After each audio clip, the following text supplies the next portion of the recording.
बिस्मिल्लाहिर्रहमानिर्रहीम। शुरू करता हूँ अल्लाह के पाक नाम से जो बड़ा मेहरबान नहायत रहम वाला है। देखती आंखों और सुनते कानों को अस्सलाम वालेकुम।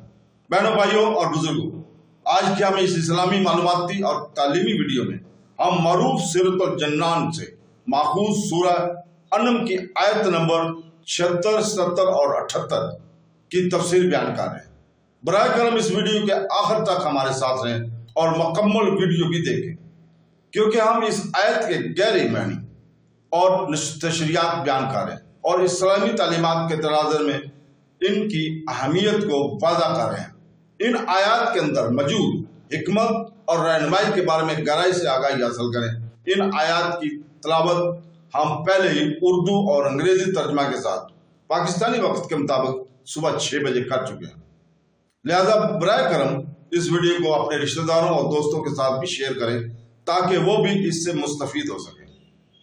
कुरान पाक रब्बुल आलमीन का बेमिसाल कलाम है, जो वाद महमूद, वाद खालिक और पूरी कायनात का हकीकी रंग है। अल्लाह ताला ने ये कलाम हुजूर पाक सल्लल्लाहु अलैहि वसल्लम पर नाज़िल फरमाया। बाबरकत वही का आगाज रमजान के मुक़द्दस महीने में हुआ। सैयदना जिब्रील अलैहिस्सलाम को हुजूर पाक सल्लल्लाहु अलैहि वसल्लम पर वही लाने की सआदत हासिल हुई। कुछ बाबरकत आयात आपको बराह रास्त अता की गई। हालात और वाक़यात के लिहाज से सबसे फसीह ज़बान अरबी ज़बान में तकरीबन 23 साल के अर्ज में वही का नज़ूल हुआ। सूरह नम कुरान मजीद की 6ठी सूरह है, जिसमें 165 आयात है। सूरह नम के फ़ायद में मुआफ़ी और खुशकिस्मती शामिल है। सूरह नम का नाम इसकी 15 आयत से लिया गया है, जो 136 से शुरू होकर 150 पर ख़त्म होती है। इन आयत में अल्लाह की तरफ से पैगाम की असल फिगर किलो के बारे में थी। ताहम सूरह अनम के लफ्जी मैनी अरबी ज़बान में जंग के हैं।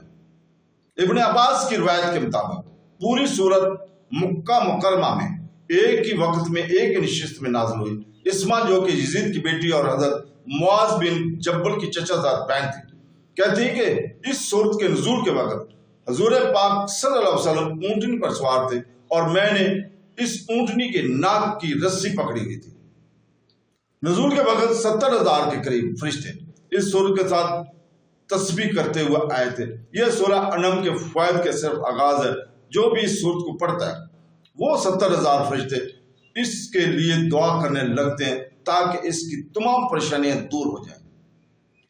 अल्लाह ताला सूरह अनम की 76, 77 और 78 आयात में फरमाता है, जिसका तर्जुमा है, फिर जब इन पर रात का अंधेरा छाया तो एक तारा देखा। फरमाया, क्या इसे मेरा रब ठहराते हो? फिर जब वो डूब गया तो फरमाया, मैं डूबने वालों को पसंद नहीं करता। फिर जब चांद चमकता देखा तो फरमाया, क्या इसे मेरा रब कहते हो? फिर जब वो डूब गया तो फरमाया, अगर मुझे मेरे रब ने हिदायत न दी हुई तो मैं भी गुमराह लोगों में होता। फिर जब सूरज को चमकता देखा तो फरमाया, क्या इसे मेरा रब कहते हो? ये तो इन सब से बड़ा है। फिर जब वो डूब गया तो फरमाया, ऐ मेरी कौम, मैं इन चीजों से बेजार हूं जिन्हें तुम अल्लाह का शरीक ठहराते हो। मुफस्सिरीन और मुअर्रिखीन का बयान है कि नमरूद बिन कनान बड़ा जाबर बादशाह था। सबसे पहले उसी ने ताज सर पर रखा। यह बादशाह लोगों से अपनी पूजा करवाता था। कान और नजूमी बड़ी कसरत से इसके दरबार में हाजिर हो जाते थे। नमरूद ने ख्वाब देखा कि एक सितारा तुलू हुआ है और इसकी रोशनी के सामने आफताब व महताब बिल्कुल बेनूर हो गए। इससे वो बहुत खौफजदा हो गया और इसने कानों से इस ख्वाब की ताबीर दरियाफ्त की।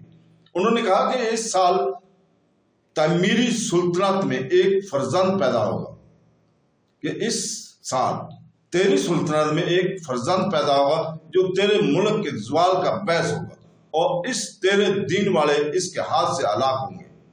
यह खबर सुनकर वो परेशान हुआ और उसने हुक्म दिया कि जो बच्चा पैदा हो कत्ल कर डाला जाए और मर्दों औरतों से अलग रहे और इसकी निगहबानी के लिए एक महकमा कायम कर दिया गया। मगर तकदीरात अल्लाहिया को कौन टाल सकता है? हजरत इब्राहिम अलैहिस्सलाम की वालदा माइदा हमला हुई और कानों ने नमरूद को इसकी भी खबर दी।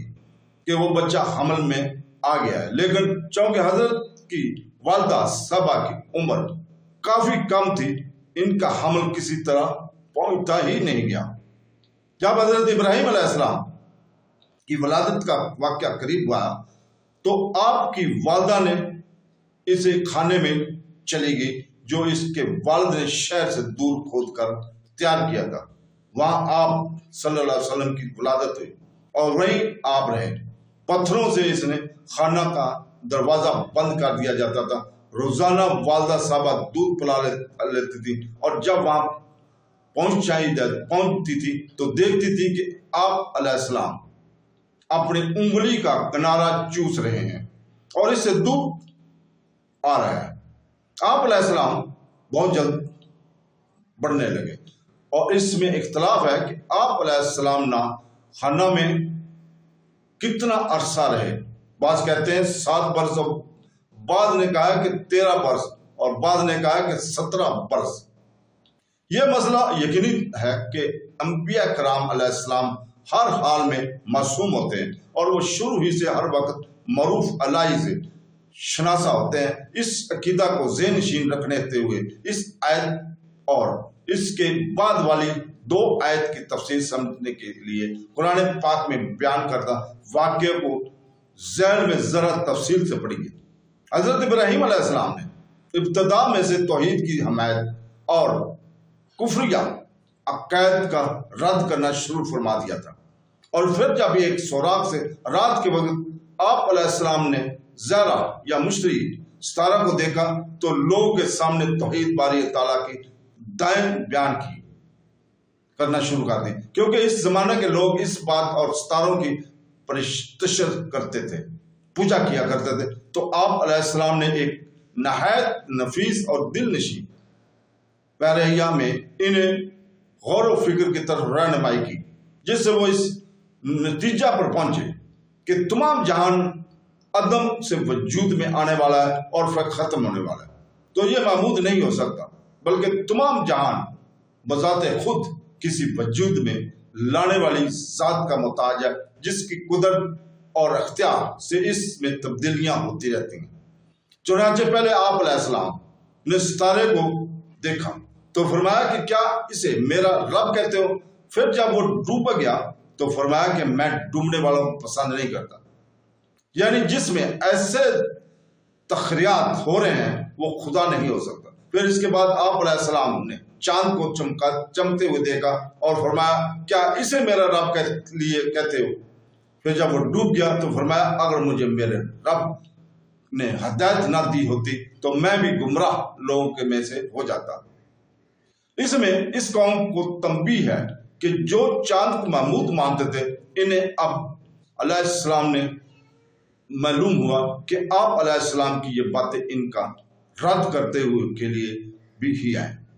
چاند کے معبود نہ ہونے پر بھی آپ علیہ السلام نے یہی دلیل بیان فرمائی کہ اس کا حال سے دوسرے حال کی طرف منتقل ہونا قابل فنا ہونے کی دلیل ہے۔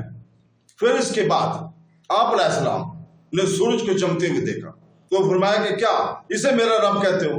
یہ تو ان سب سے بڑا ہے۔ پھر جب وہ بھی ڈوب گیا، سورج بھی ڈوب گیا تو فرمایا اے میری قوم، میں ان چیزوں سے بیزار ہوں جنہیں تم نے ثابت کر دیا کہ ستاروں میں چھوٹے سے بڑے تک کوئی بھی رب ہونے کی صلاحیت نہیں رکھتا۔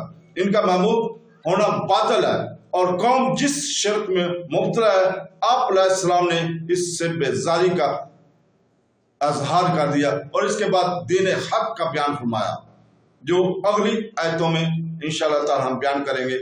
اور حضرت ابراہیم علیہ السلام کے ستارے، چاند اور سورج کے بارے میں فرمائے لوگوں کو سمجھنے کے لیے تھے اور معاذ اللہ اپنے بارے میں نہ تھے۔ اس کی بہت واضح دلیل میں یہ ہے کہ جب آپ علیہ السلام سارے چاند اور سورج کے بارے میں فرمایا تو آپ علیہ السلام نے اس سے پہلے دن رات کی فرق کو اور سورج چاند کے غروب ہونے کی کبھی نہیں دیکھا تھا۔ ایسا تو ہرگز نہیں ہو سکتا۔ تو معلوم ہوا کہ سورج چاند ستارے کے حوالے سے آپ کا کلام صرف قوم کو سمجھانے کے لیے تھا، اور اس چیز کا اس سے بھی زیادہ سرات کے ساتھ بیان خود آیت نمبر 83 میں موجود ہے۔ تو دوستو، اللہ تعالیٰ سے دعا ہے کہ ہمیں قرآن مجید ترجمے اور تفسیر کے ساتھ پڑھنے اور اللہ تعالیٰ کی وحدیت، احکامات اور سنت رسول پر عمل کرنے کی توفیق عطا فرمائے۔ آمین ثم آمین۔ اللہ حافظ۔